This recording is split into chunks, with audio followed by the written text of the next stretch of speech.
Hello friends, नमस्कार। मैं दिनेश शर्मा। आज मैं आपको राहु की महादशा और राहु की महादशा में बुध का अंतर, जो लगभग बुध का अंतर 2 वर्ष 6 माह, लगभग 30 माह और 11 दिन का होता है। तो राहु की महादशा एक लंबा पीरियड है, इसके विषय में बताना चाहता हूँ। राहु की महादशा के विषय में जानने से पहले राहु की महादशा या महादशा क्या होता है, या राहु के कारकत्व के बारे में थोड़ा सा जान लेना जरूर है। राहु एक छली ग्रह है, रहस्यमयी ग्रह है, जो अचानक घटनाओं को घटित करता है, लोगों को फंसा देता है, ट्रैप करवा देता है, करप्शन में, विजिलेंस के मामले में, या इसी तरीके से झूठे केस में फंसवा देता है। ठीक है, तो राहु का कारकत्व क्या होता है, मेरे पुराने वीडियो में आप देख सकते हो। ये इस वीडियो में मेरा राहु की महादशा पार्ट 1, इसमें मेरा वीडियो में महादशा क्या होती है उससे मैं पूरा दिया हुआ है। यदि आप पहली बार मेरा चैनल देख रहे हैं या वीडियो देख रहे हैं तो महादशा क्या होती है वो जान लेने से बहुत आपको फायदा होगा।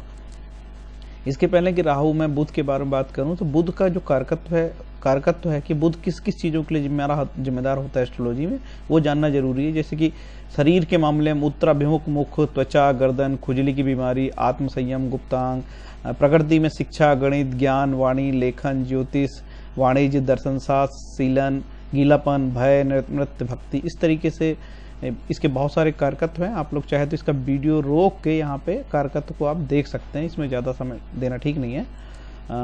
राहु की महादशा में बुध की अंतर्दशा का फल। राहु की दशा में बुध की अंतर्दशा हो तो बुध अपने उच्च स्वराशि लग्न से केंद्र या 5वें स्थान में हो या बली हो तो उस समय राजयोग घर में कल्याण, व्यापार में धन लाभ, वाहन, सुख, विवाह, उत्सव, घर में विवाह हो सकता है, पशु वृद्धि हो सकती है। ये तो पुरानी जमाने की एस्ट्रोलॉजी की भाषा है।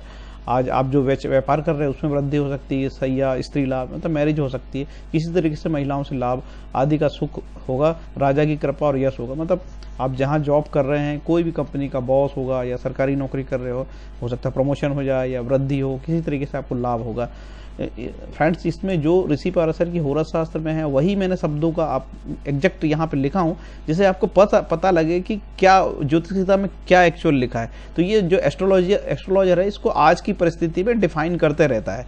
उस समय तो ये सारी चीज़ें नहीं थी, आज से 3000 साल पहले ज्योतिष लिखी गई थी, तो कोई नौकरी में इस तरीके के डिफरेंट टाइप की जॉब नहीं थे, तो ये सारी बात नहीं थी। लेकिन अब एस्ट्रोलॉजर को वर्तमान काल परिस्थिति में से बताना पड़ता है। Okay, next.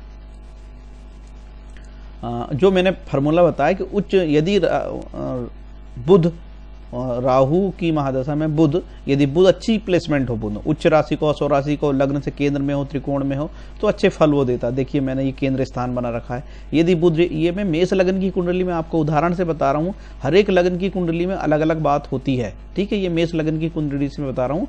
ये मेष लग्न की कुंडली है, मेष यहाँ लिखा नंबर 1 में, मतलब मेष, तो ये केंद्र स्थान पर मैंने बुध को बैठा रखा, तो ये शुभ माना जाता है। और यदि यहाँ पे बुध 5वें स्थान पे हो, बुध यदि 5वें स्थान पे, ये 5वें स्थान पे बुध यहाँ पे होगा तो ये बली माना जाता है, शुभ माना जाता है।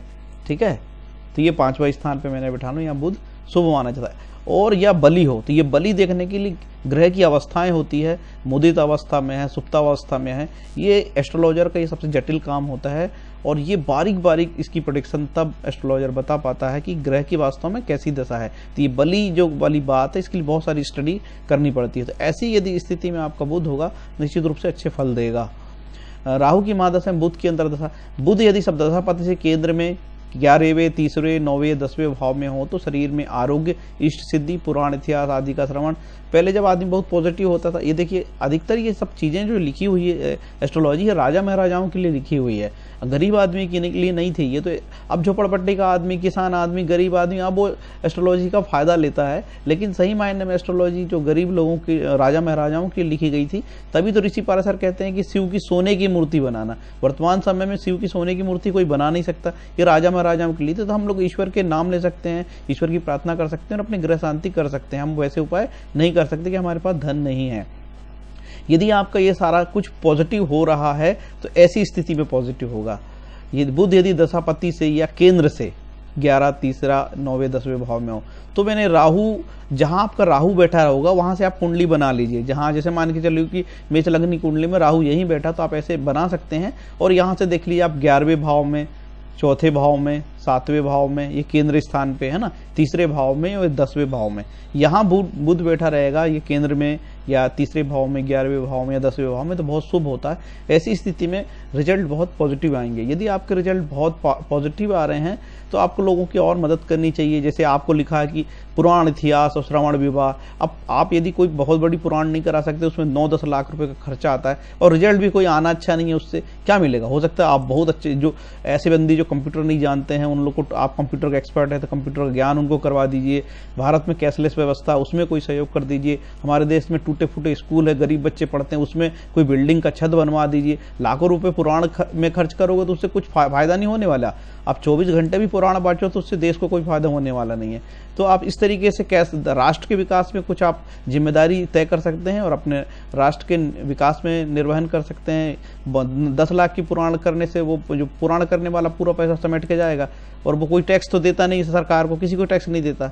इससे आप कैशलेस व्यवस्था में सहयोग कर सकते हैं। स्कूलों की छत टूट गई है, गरीब बच्चों को स्कूल पढ़ने के नहीं है, एक स्कूल बनवा दीजिए, 5 लाख का एक स्कूल बनवा दीजिए आप, है ना। इस तरीके से आप सहयोग कर सकते हैं और राष्ट्र के निर्माण में भी आप सहभागी हो सकते हैं। कि ऋषि पाराशर ने मना नहीं किया आपको कि इस प्रकार का आप दान नहीं करेंगे।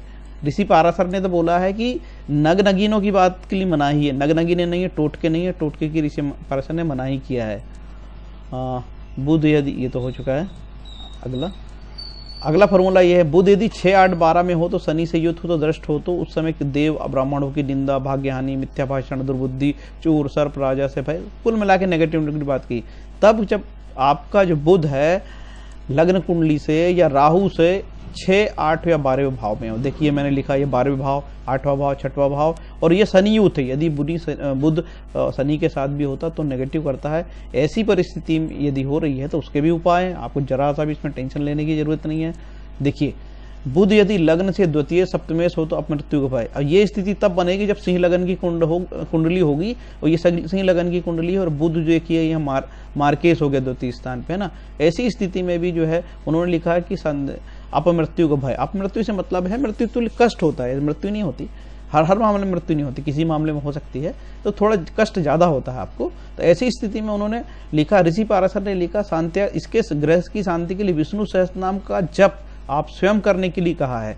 और इसमें कोई नगनगीने पहनने की बात नहीं कहा है, ना टोटके हैं, ना किसी प्रकार की लाल किताब की बात है। ये विशेष बात है, जो जैसा एस्ट्रोलॉजी में की बुक में लिखा है, होरोशास्त्र में लिखा, एज इट इज मैं आपको बता रहा हूँ। ये विशेष बात है। आप किसी ज्योतिषी से कहिए कि कहाँ लिखा है, किस जगह लिखा है कि महंगे लग्न पहनना, महंगे नगीने और जो पहनने के लिए कहा। ये आप थोड़ा प्रश्न जरूर करिएगा यदि वो आपको सजेस्ट करता है कि नगीनों से।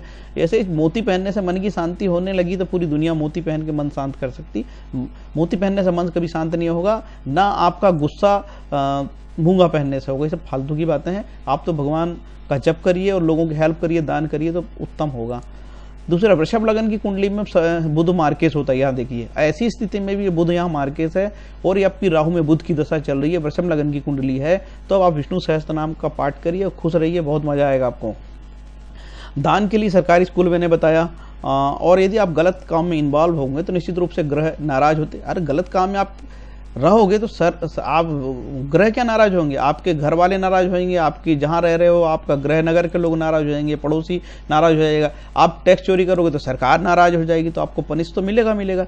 लाल किताब, नगनगी ने टोटके से बचें, ये लूट के धंधे हैं। कहीं पे भी ऋषि पाराशर ने इनके बारे में नहीं लिखा है। ये बहुत बड़ी करोड़ों रुपए की लूट इस देश में चल रही है।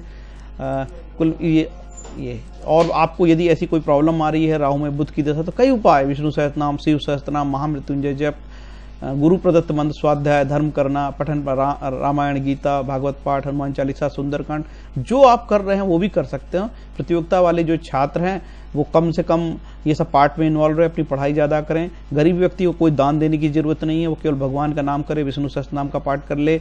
और गर्भवती माता और किशोरी बालिकाएं किसी प्रकार के व्रत ना रहें और वो बहुत कम पाठ करें, विष्णु सहस्त्र नाम का पाठ ले लें, प्रभु का नाम ले लें, सब कुछ उत्तम होगा। ये विष्णु सहस्त्र नाम देखिए, ऋषि पाराशर ने सजेस्ट किया विष्णु सहस्त्र नाम, लेकिन कोई भी आजकल जो ठगी लोग इसको नहीं बताएंगे, वो बताते हैं। कई ऐसे जो ब्राह्मण हैं, जो ईमानदार हैं, एस्ट्रोलॉजर ईमानदार, विष्णु सहस्त्र नाम का नाम बताएंगे। जो ठगी लोग आपको नहीं बताएंगे। ठगी आपको बताएगा कि बहुत महंगा नगीना पहन लो और उसी के पास से ले लो, जिससे कि उसका कमीशन उससे रहता है और बढ़िया वो कमाई करता है। फ्रेंड्स, मेरा वीडियो आपको अच्छा लगा होगा तो मेरे चैनल को सब्सक्राइब करें। Thank you.